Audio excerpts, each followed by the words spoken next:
So, hello there, and welcome back to yet another Night of the Movies podcast. And in these podcasts, I talk all things movies and TV, and whatever I want, whenever I want. And in today's podcast, I'm doing something slightly different, as I am giving my thoughts on the final Beatles song, Now and Then, which was released just over a month ago now. But before I do that, I should say what I say at the start of every podcast I do, which is, if you are watching this podcast on YouTube, hello to my viewers, but you prefer to listen to your podcasts on Spotify, well, you're in luck, as you can listen to this podcast on Spotify at Night of the Movies on that platform. And if you are already listening to this podcast on Spotify, hello there to podcast listeners, then you can also check this podcast out visually on my YouTube channel at Night of the Movies on that platform as well. Likewise, wherever you're watching or listening to this podcast, don't forget to like and subscribe if you enjoy the podcast, of course, and leave me with some feedback on things to improve on in future podcasts, because there's always things to improve on, and feedback is, as ever, much appreciated. So, let's get into it, shall we? My thoughts on the final Beatles song, Now and Then.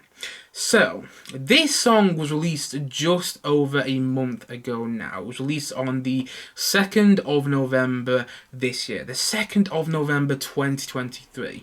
That feels weird to say that we had a new Beatles song released this year, because the Beatles broke up all the way back in 1970, and I know they got back together, well, 3 of them got back together to record 2 more songs in 1996, which were Free as a Bird and Real Love, which are great songs in my opinion, but at the same time, they haven't been together properly for the longest time. And then when I heard that a new Beatles song was coming out, I was very surprised. In fact, at first I thought it was fake news. I honestly thought it was fake news when I heard it all the way back in August or September of this year. It may have even been before August, actually. But still, I heard it earlier this year, around late summer. And when I first heard it, I thought it was fake news. And then I heard Paul McCartney say, no, there is actually a final Beatles song coming out this year. He said it in the press somewhere. And I was like, wow, a final Beatles song? How's that going to work? And I don't know how I feel about that, because, if you can't tell already, I'm a big Beatles fan. I've got a Beatles Christmas jump on right now. I have some Beatles figures just there in my windowsill, which you can't see. And behind me, my head is covering it, but behind me is an Abbey Road poster, which you can just see the top of the chair. My chair is covering it. But yeah, you can see the top of my Abbey Road poster back there. Oh, there you go. You can see it much better now. And I've got some other Beatles memorabilia back there. I have a Sgt. Pepper's Beatles-inspired Star Wars Celebration poster there, which is combining 2 of the things I love the most, the Beatles and Star Wars. So yeah, you can tell how much I love the Beatles, and that's one of the reasons I was hesitant. I was hesitantly excited about this new Beatles song, but I was cautiously optimistic about it, because on the one hand, it's a new Beatles song. That's something to be excited about, especially if you're a huge Beatles fan like I am, and I grew up listening to the Beatles. You know, every single day of my childhood, I remember listening to the Beatles, and I remember my dad introduced me to them at a young age, and, you know, whenever something new Beatles came out over the past couple of years, I get super excited about it, just something new surrounding the Beatles, like when it's not new anymore, but when the Ron Howard documentary, The Beatles, 8 Days a Week, the Torn Years, 1962 to 1966, I think, or was it 1965? It's something like that. But when the Ron Howard Beatles documentary about their touring years came out in 2016, I was really looking forward to watching that. In fact, when it came out on DVD, I remember buying it the day it came out and being really excited about watching a documentary, which I don't usually get about documentaries. I don't usually get that excited, but for a Beatles documentary directed by Ron Howard, I was excited, and then I was even more excited when I heard that Peter Jackson was doing the Let It Be documentary, which became titled The Beatles Get Back. And I remember being very anxious to watch that show because it kept getting delayed because it was meant to come out in 2020, but then obviously there was a pandemic, so it didn't come out then, and it did come out in 2021. And I remember watching that pretty much all in one go. I mean, it wasn't all in one go. I watched it over 3 days, but still, I loved it that much that even though each part of that docuseries was about 3 hours long, I didn't care because I was just eating every second of it up. And so, yeah, you get the point. I get excited every single time something new Beatles comes out. And then when I hear a new Beatles song, not a documentary, not a docuseries, not anything like that, when I hear a new Beatles song is coming out, I was very excited, to say the least, because like, wow, a new Beatles song, but how? And that's also why I was a bit worried, because sadly we only have 2 surviving Beatles members. You know, John Lennon is sadly no longer with us, same with George Harrison, and when I heard that new Beatles song was coming out, I was worried because I was thinking, how is it actually going to be a Beatles song then? How are they going to bring the contributions of John Lennon and George Harrison into the mix? The late great John Lennon and the late great George Harrison into the mix, because they are no longer with us. How is that all going to work? And I didn't want it to be done in a distasteful fashion, like somehow they manufactured John Lennon's voice through AI, and the same with George Harrison's voice, and that's somehow how they managed to bring these people back, how they managed to bring their voices back and to bring their musical contributions back for this song. I didn't want it to be done in a distasteful way. So I was both very excited because I'm a huge Beatles fan, and at the same time I was a bit worried. I'm not going to say I was very worried, because I wasn't. I had total faith that Paul McCartney and Ringo Starr would, do a great final Beatles song and pay respect to John Lennon, to George Harrison, 2 of their closest friends. I had complete faith in them too. So I wasn't terribly worried, but I was a little bit worried. I'd be lying if I said I wasn't. But then the 2nd of November came, and I remember coming back from swimming on that day, or coming back from somewhere. I was out in the morning, and I loaded up YouTube because I heard the new song was out, and I listened to it. And I don't usually get emotional or teary-eyed listening to pieces of music. I mean, I listen to music every day, but I don't usually get emotional listening to a piece of music. I got quite emotional and quite teary-eyed listening to Now and Then for the first time. And I couldn't believe how incredible it was, and how, for me, it was the perfect final Beatles song, because it sounded like a Beatles song. Yes, it was simple, but I often think that the best music is simple. The most effective music is often the most simplest music, and that's how I felt about Now and Then. And I was just listening to it, just thinking, wow, they've just knocked it out of the park with this piece of music. And that, combined with the fact that a couple of days beforehand I'd seen a mini documentary that had been put on YouTube. It's like 10 minutes long, about how this is actually the final Beatles song, how John Lennon contributed to it, how George Harrison contributed to it. When I saw that mini documentary, and then when I listened to the song, it all just came together in the most beautiful way, and I loved the song the first time I heard it. And then I thought about talking about it on this channel back then, because I was like, well, I love it, let's just talk about it on the channel, let's just get my feelings out there, get my thoughts out there on YouTube, on whatever, about this new Beatles song, because I am a big Beatles fan. But then I also thought, let's not just yet.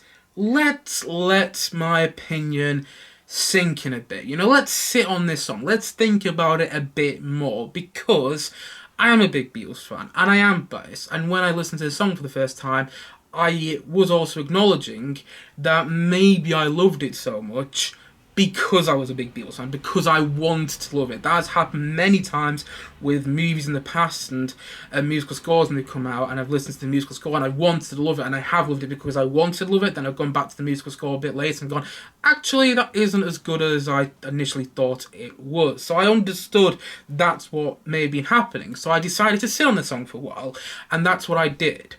But the thing is, over the past however many weeks, it's been, 4 weeks since the song released. I think I've listened to Now and Then about, I'd say about 100 times over the past 4 weeks, because of how much it hit me in the feels, how much it got me in the feels, and how much it really stuck with me, because it felt like a proper Beatles song when you listen to it. It sounded like a proper Beatles song, and also the lyrics and the way that all the Beatles members had their own moment in the song. And on top of that, one thing I haven't mentioned yet is, of course, the music video for the song, which is directed by Peter Jackson, who also directed the Beatles Get Back documentary, which came out 2 years ago now. You know, when I saw that music video, it looked like a Beatles music video. You had that joy from the Beatles music videos, which you had in, in the likes of Hello Goodbye, the music video for that, or the music video for I Am the Walrus. So there's another one as well, which I'm forgetting off the top of my head right now, but it had the look and the feel of a Beatles music video, and the way that Peter Jackson somehow included old footage of past Beatles music videos in the music video for Now and Then, alongside new footage of Paul McCartney and Ringo Starr recording their part for Now and Then, was just perfect. I loved the music video, and I've seen that music video like 10 times now, and I don't usually like music videos. I don't watch music videos that much. I really don't. I don't really care about them, but I love the music video for this song, and so I've been watching that quite a lot over the past however many weeks since the song was released, and I've been listening to the song over and over again. I love how each member of the Beatles has their own moments in the song. You have John's voice singing the verse and the chorus, and I love how Paul McCartney's voice and Ringo Starr's voice,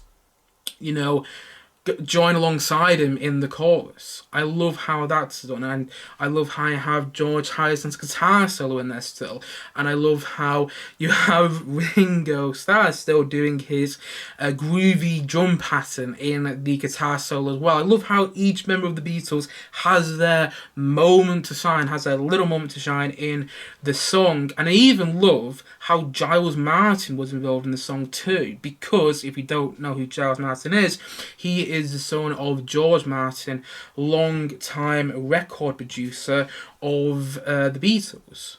I'm pretty sure he recorded almost every Beatles song. I'm pretty sure, apart from Let It Be, I don't know if he did Let It Be. My dad always told me that he didn't do Let It Be, but he was a long-time record producer for the Beatles, and he's often been referred to as the fifth Beatle, and it was like the cherry on the icing on top of the cake when I heard that Giles Martin, who was George Martin's son, was involved in this song. He helped do the string section for the song, which I think fits perfectly in with the song. And I love how John's voice fits perfectly in the song. I love how all of this song it's a perfect final Beatles song, you know what I mean? It sounds like a Beatles song, and it has all the ingredients of a Beatles song, and at the same time, the reason it's the perfect final Beatles song, in my opinion, is because of what the song is about. It's about missing somebody, it's about letting go, it's about loss, it's about grief, and it's about wanting someone to be there for you when they can't. And yeah, that is another reason that the song really worked for me, because I'm going to get a bit personal here. Yes, I am going to get a bit emotional. I don't like getting a bit personal. I don't like revealing certain things on this channel, but I'm going to reveal this. This is another reason I loved this song so much. I had a bit of a cathartic experience listening to this song. It's relieved emotions that I didn't know I was feeling until I didn't know I had until I listened to this song, because it was my dad who got me introduced into the Beatles all the way back for as long all the way back for as long as I can remember. I've been listening to the Beatles. And it was my dad who got me introduced to them.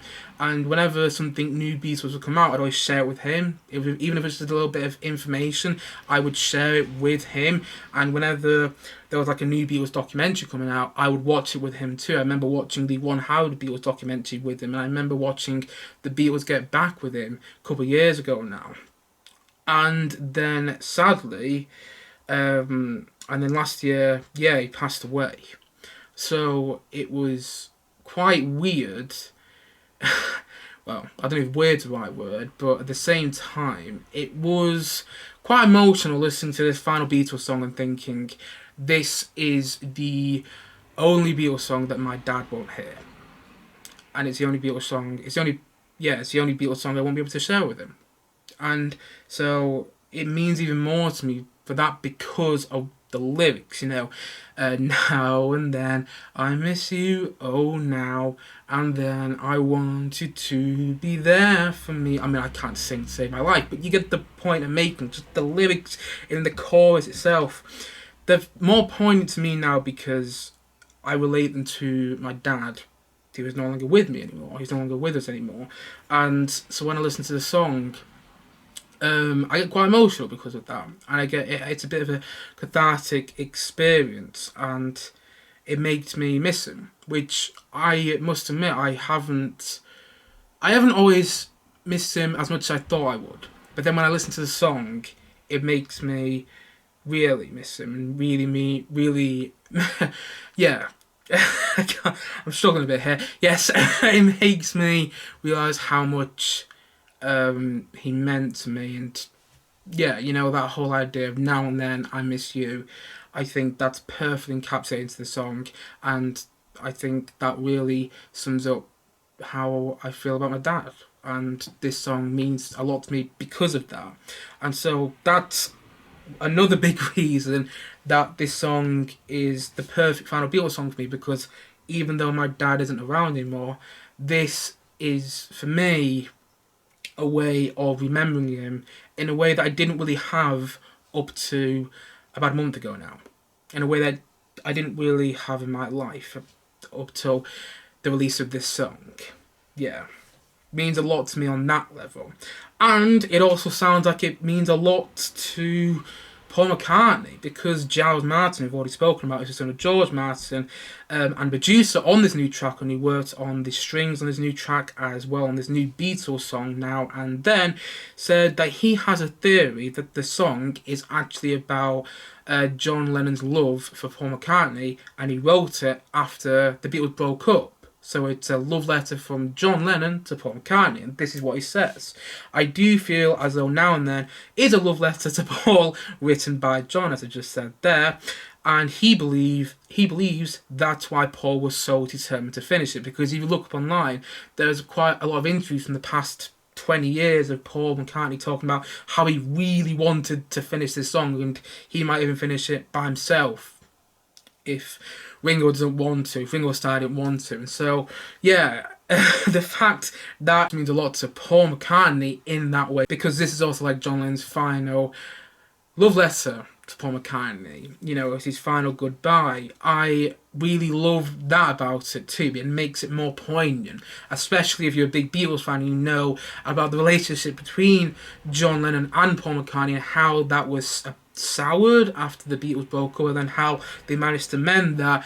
And then this again is the perfect end to their journey, to Paul McCartney and John Lennon's journey, a journey which was, I've heard quotes from people say John Lennon didn't look at anyone the same way he looked at Paul McCartney. And the fact that this song is actually about their relationship, well, the fact that Giles Martin, who worked on the song, thinks it's about their relationship, says a lot and makes the song that bit more poignant.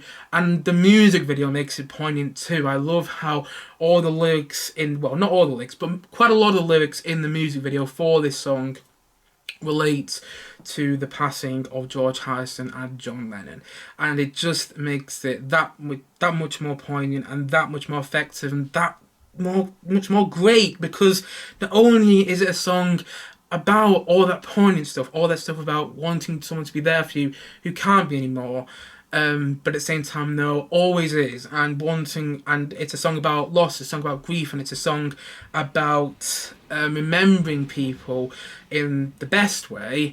It's also a really, really great tune. The song is really, really good to listen to, and it's catchy in the way the best Beatles songs are. And I'm not saying it's one of the best Beatles songs, by the way.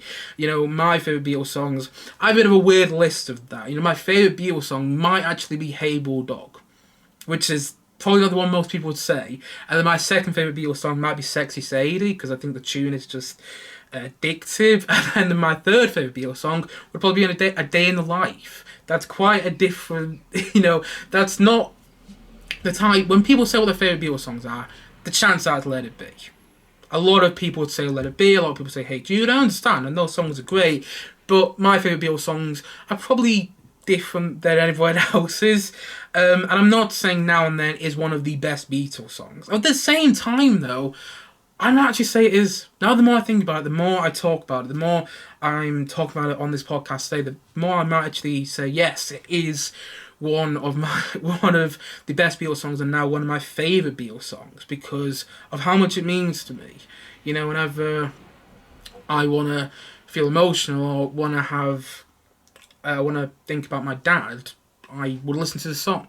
You know, and not many other pieces of music, whether they have lyrics or not, because I listen to a lot of theme music as well, a lot of music from films. Not many other pieces of music will do that for me, but this song does. And on top of all that, it is also a really good song that sounds like a Beatles song, which feels so great to say, because I was worried that it wouldn't. All these years later, I can't even speak. All these years later, I was worried that it wouldn't sound like a Beatles song, but it does. And I love how they incorporated John Lennon into the song, how they incorporated his voice into it, because it was from a demo track that he recorded, that obviously never got made when he was alive, and now it's because of Peter Jackson. You know, it's one thing I haven't mentioned. Because of Peter Jackson, this song was made because his people used AI resources to help get a more clear sound of John Lennon's voice for the song, and that made Paul McCartney want to work on the song again. And I love how George Harrison's guitar solo, which recorded for this song all the way back in 1996 when they were doing the recording for Free as a Bird and Real Love, is incorporated into the song too. And when you watch the music video, you smile, and you smile from ear to ear, and you get a bit emotional at the same time, because you realise, oh my god, this is the final Beatles song. But at the same time, now, watching the music video makes you grin and makes your cheeks hurt from grinning, because all the Beatles look like they're having fun making the song. Well, the surviving Beatles do anyway. It looks like Ringo Starr is having the time of his life making this song, and it looked like this was a very cathartic experience as well for Paul McCartney to make this song, you know. Right, so this is an add-on. One thing I got to mention is I also love how this song is uplifting, and at the same time, though, it's sad. You know, the song starts off and it's got quite a melancholic sort of tone to it, and then as you get into the chorus, it's uplifting, and it's all about, yes, now and then I miss you, but at the same time, though, I like to miss you. You know, I enjoy thinking about the memories we have together and everything like that. So I love how this song is both uplifting and at the same time it's sad and it's melancholic and it's sentimental, you know, in the way this song should be, and it just adds to the reasons that I think this is a perfect final Beatles song.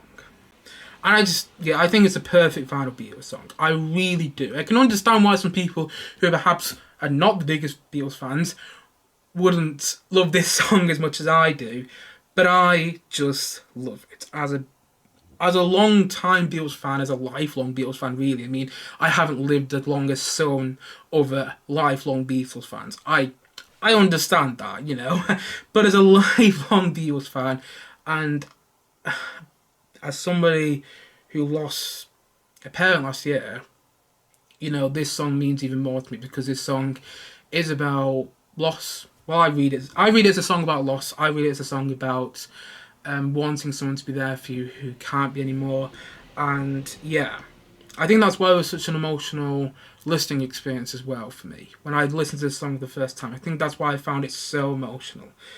And I think it's the perfect final Beatles song. I mean, I would have been happy with Free as a Bird, which they recorded in 1996. I keep saying that, but I keep thinking it wasn't, but then I looked it up just beforehand that it was recorded in 1996. But anyway, yeah, I think Free as a Bird, which was the last song they recorded, is a great... Is it good enough? I was about to say great. I don't think it is a great conclusion, but it's a good enough conclusion to the Beatles song catalogue.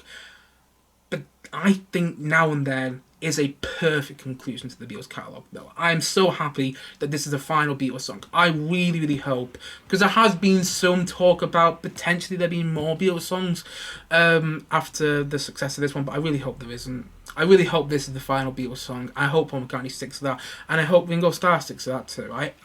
Because I think it's the perfect final Beatles song. I think it's the perfect way to say goodbye to the Beatles. And if you haven't listened to Now and Then yet, I would definitely say it's worth a listen.